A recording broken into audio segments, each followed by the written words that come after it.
नमस्कार साथियों। देखिए, फोर्थ ग्रेड कर्मचारी भर्ती की जो फाइनल कट ऑफ है वो जारी कर दी गई है। ये मैंने आपको वीडियो बनाकर प्रोवाइड करवा दिया था और ये जो फाइनल कट ऑफ रही है ये हमने आपको 7 से 8-10 दिन पहले आपको बता दिया था। आप चैनल विजिट करके वो वीडियो देख लेना। यही बिल्कुल रही है। पॉइंट का जो फर्क आगे वो भी नहीं आया है। ठीक है, यहाँ पर आपका 153 पॉइंट या कुछ है ना 141 पॉइंट, इतना फर्क भी जो हमने आपको कट ऑफ बताई थी उसमें आपको नहीं देखने को मिला है। लेकिन अब सबसे बड़ा सवाल यही है कि अगर ये कट ऑफ रही है, क्योंकि ये कट ऑफ कम नहीं है, ज्यादा है, तो फोर्थ ग्रेड भर्ती का फाइनल रिजल्ट जारी होने के बाद में कट ऑफ उम्मीद से काफी ज्यादा हाई गई है। जिससे कि क्या है कि बहुत सारे अभ्यर्थी इस कट ऑफ को देखकर हैरान है कि इतनी कट ऑफ कैसे गई। डॉक्यूमेंट्स वेरिफिकेशन के बाद में फाइनल मेरिट में इतने नंबर बढ़ना वाकई चिंताजनक है। इसके पीछे कुछ ठोस और तकनीकी कारण है, वो आपको समझने पड़ेंगे।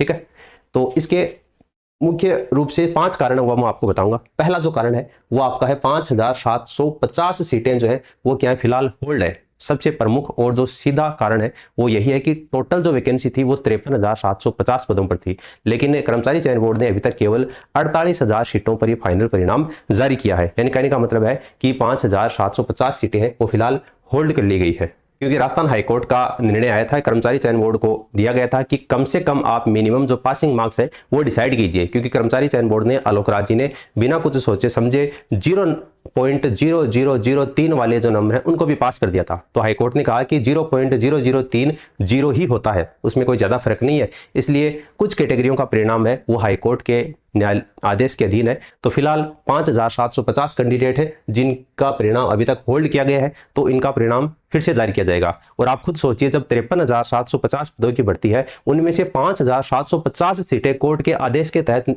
उसका रिजल्ट रोक लिया जाता है, यानी कि लगभग आपकी 11% सीटें हैं वो अचानक कम हो गई। तो प्रतियोगिता परीक्षा में तो आपकी कितनी 48,000 जो कैंडिडेट हैं वहां तक सिमट गई, तो बची हुई सीटों के लिए जो मारामारी है वो फिर आपकी बढ़ जाएगी। इतना है। ठीक है, तो आने वाले समय में जल्दी ही आपकी जो 5,750 सीटें हैं उनके ऊपर भी परिणाम जारी कर दिया जाएगा। कम सीटें होने के कारण जो ऊपर के रैंक वाले अभ्यर्थी हैं उनका ही चयन हो पाया, जिससे जो फाइनल कट ऑफ है वो भी आपकी थोड़ी उछल गई है। अगला देखिए, एक पद पर 2 गुना अभ्यर्थियों का चयन। देखिए, जैसा कि आप सभी जानते हैं, डॉक्यूमेंट्स वेरिफिकेशन जब हुआ था तब कर्मचारी चयन बोर्ड ने कुल पदों के मुकाबले 2 गुना अभ्यर्थियों को पास किया था। और कुछ जो विशेष कैटेगरी है जिनका हाईकोर्ट ने परिणाम रद्द किया है वहां पर 5 से 10 गुना अभ्यर्थियों को पास किया गया है। इसका सीधा सा मतलब है कि 48,000 सीटों के लिए 96,000 से ज्यादा अभ्यर्थी दौड़ में थे। क्योंकि ये जो 48,000 सीटों पर परिणाम जारी किया गया है ये आपकी लगभग सामान्य कैंडिडेट है उन्हीं का जारी किया गया है, तो इनमें 96,000 कैंडिडेट है वो दौड़ में थे। तो डॉक्यूमेंट्स वेरिफिकेशन के दौरान बहुत कम अभ्यर्थी बाहर हुए, यानी कि डॉक्यूमेंट्स वेरिफिकेशन में जो रिजेक्शन रेट है वो काफी कम रहा है। जब 2 गुना में से 1 गुना अभ्यर्थियों को बाहर करना होता है तो मेरिट का बढ़ना स्वाभाविक है, और निचले पायदान वाले जो अभ्यर्थी हैं वो बाहर हो गए और केवल टॉप स्कोर करने वाले जो अभ्यर्थी है उनको फाइनल लिस्ट में जगह बन पाई है। तीसरा जो कारण है वो आपका है हाई एजुकेशन, यानी उच्च शैक्षणिक योग्यता धारी जो व्यक्ति है वो इसमें शामिल हुए थे। और ये आज के समय की कड़वी सच्चाई है। बेरोजगारी इतनी बढ़ गई है कि कोई भी व्यक्ति ये चाहता है कि सरकारी नौकरी मिल जाए, भले वो 4th ग्रेड ही क्यों ना हो। तो बेरोजगारी के इस दौर में आवेदन करने वाले अभ्यर्थी हैं वो केवल 10वीं 12वीं तक ही सीमित नहीं थे। इस परीक्षा में आपके उच्च शैक्षणिक योग्यताधारी, जिसमें आपका बीएड है, बीएसटीसी है, ग्रेजुएशन है, पोस्ट ग्रेजुएशन है, एमए एमएससी किए हुए बच्चे हैं, पीएचडी तक किए हुए बच्चे हैं, यानी उच्च शिक्षित जो युवा है उन्होंने इसमें भाग लिया है। जो लंबे समय से आपकी 1st ग्रेड की, 2nd ग्रेड की, रीट, पटवारी, ग्राम सेवक जैसी एग्जाम की तैयारी कर रहे थे, तो उन बच्चों को इसमें काफी बेनिफिट मिला है। तो इन अभ्यर्थियों के जो तैयारी का जो लेवल है वो पहले से ही मजबूत था, जिसके कारण उन्होंने परीक्षा में अच्छा हाई स्कोर हासिल किया। और जो ओवर क्वालिफाइड छात्र है वो कॉम्पिटिशन में बैठने से कट ऑफ के ऊपर काफी फर्क पड़ा है। अगला है नेगेटिव मार्किंग।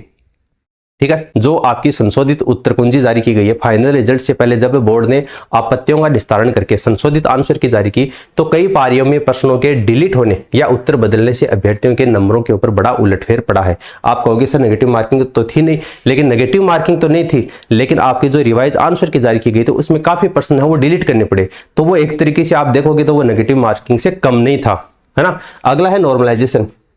नॉर्मलाइजेशन की प्रक्रिया के कारण देखो क्या होता है, मैं स्टार्टिंग से ही नॉर्मलाइजेशन का विरोध करता आया हूं और आगे भी करता रहूंगा। क्योंकि नॉर्मलाइजेशन एक ऐसी चीज है जिसके कारण योग्य उम्मीदवार है वो तो रह जाता है, और जो योग्य नहीं होता है, मैं ये नहीं कह रहा कि कोई योग्य नहीं होता, सारे पढ़ने वाले योग्य हैं, वो पढ़ने के नौकरी लगने के लिए एग्जाम देते हैं, लेकिन यह है कि एक बच्चा जिसके मान लिया 135 नंबर आ रही है और एक बच्चा जिसके 140 नंबर आ रहे हैं, तो 40 वाले के तो कम हो जाते हैं, 35 वाले के बढ़ जाते हैं, तो वो कट ऑफ में आ जाता है। तो नॉर्मलाइजेशन कई परीक्षा वो कई पारियों में हुई थी, जिसके कारण नॉर्मलाइजेशन करना पड़ा था, इसलिए नॉर्मलाइजेशन की प्रक्रिया इसमें अपनाई गई। तो नॉर्मलाइजेशन के बाद में कुछ पारियों के अभ्यर्थियों के नंबर वो काफी बढ़ गए, जिससे पूरी कट ऑफ के ऊपर जो प्रभाव है वो देखने को मिला है।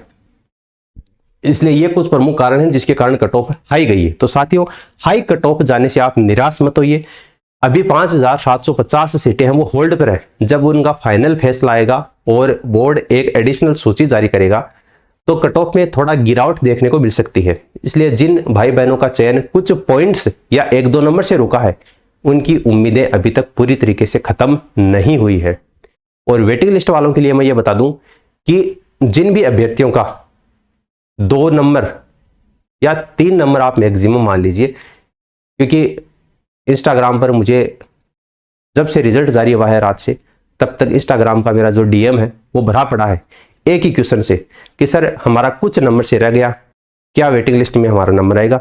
तो देखो, मैं हर एक कैंडिडेट को शायद जवाब ना दे पाऊँ, इसलिए मैंने वीडियो के माध्यम से आपको बता रहा हूँ कि आप निराश मत होइए। जिन भी अभ्यर्थियों के 2 नंबर या मैक्सिमम 3 नंबर है, हालांकि 3 नंबर तक कट ऑफ नीचे नहीं आएगी, लेकिन फिर भी मैं आपको बता रहा हूँ मैक्सिमम 3 नंबर तक है, वो ये आस कर सकते हैं कि हमारा नंबर आ जाएगा। मैंने पहले वाले वीडियो में भी कहा है, सच्चाई कड़वी होती है, बोलता हूँ थोड़ा सच बोलता हूँ, जिसके कारण अभ्यर्थियों को सुनना पसंद नहीं होता है। लेकिन यह है कि उससे ज़्यादा अगर नंबर आपके कम है तो आप दूसरी भर्ती परीक्षाओं की तैयारी कीजिए, आप 4th ग्रेड को भूल जाइए, है ना। और जो 3 नंबर या 2 नंबर जिनके कम है, जो किनारे पर है, वो भी एक बार 4th ग्रेड को ठंडे बस्ते में डाल दो। जैसे कोई अपडेट आएगा इस भर्ती परीक्षा से रिलेटेड या कट ऑफ कम होने से रिलेटेड, वेटिंग लिस्ट से रिलेटेड, हालांकि हमारा प्रयास लगातार जारी है कि 1 साल वाला जो वेटिंग नियम है वो भी आपकी 4th ग्रेड भर्ती परीक्षा में लागू करवाया जाए, ताकि ज्यादा से ज्यादा उम्मीदवारों को इसका फायदा मिले। और आप टेंशन मत लीजिए, 3rd ग्रेड वाले जो बच्चे हैं, ग्राम सेवक वाले जो बच्चे हैं, रीट वाले जो बच्चे हैं, उसको लगातार उनके मेरे पास मैसेज आ रहे हैं कि हमारा दोनों भर्ती परीक्षाओं में चयन हुआ है, तो हम कौन सी ज्वाइन करें, कौन सी छोड़ें, है ना। अगर 4th ग्रेड की पहले ज्वाइनिंग आ जाएगी तो क्या हम बाद में वो छोड़कर दूसरी ज्वाइन कर सकते हैं। ऐसा बहुत सारे अभ्यर्थियों के लगातार मेरे पास मैसेज आ रहे हैं। तो आप तय मानिए, कट ऑफ है वो थोड़ी नीचे आएगी, इसलिए आपको बिल्कुल भी निराश होने की आवश्यकता नहीं है। और आप अपनी जो तैयारी है उसको साथ साथ में जारी रखिए। आने वाले समय में सीईटी के एग्जाम है, उसके बाद में आपकी पटवारी ग्राम सेवक की एग्जाम है, वो फिर से होने वाली है, तो जल्दी ही उनका नोटिफिकेशन भी आ जाएगा। तो बाकी अगर इससे रिलेटेड और कोई अपडेट आता है तो वो आपको इस हमारे टेलीग्राम चैनल पर मिल जाएगा, है ना। कोई भी अपडेट किसी भी भर्ती परीक्षा से रिलेटेड आता है तो आपको हमारे इस टेलीग्राम चैनल पर सबसे पहले प्रोवाइड करवा दिया जाता है। तो इस टेलीग्राम चैनल को आप ज्वाइन कर लेना। इसको ज्वाइन करने की लिंक आपको नीचे कमेंट सेक्शन में दे रखी है। बाकी अगर अभी भी आपका कोई सवाल है, चाहे वो कट ऑफ से रिलेटेड हो, वेटिंग लिस्ट से रिलेटेड हो या और भी कोई सवाल हो, तो आप नीचे कमेंट सेक्शन में कमेंट करके पूछ सकते हैं।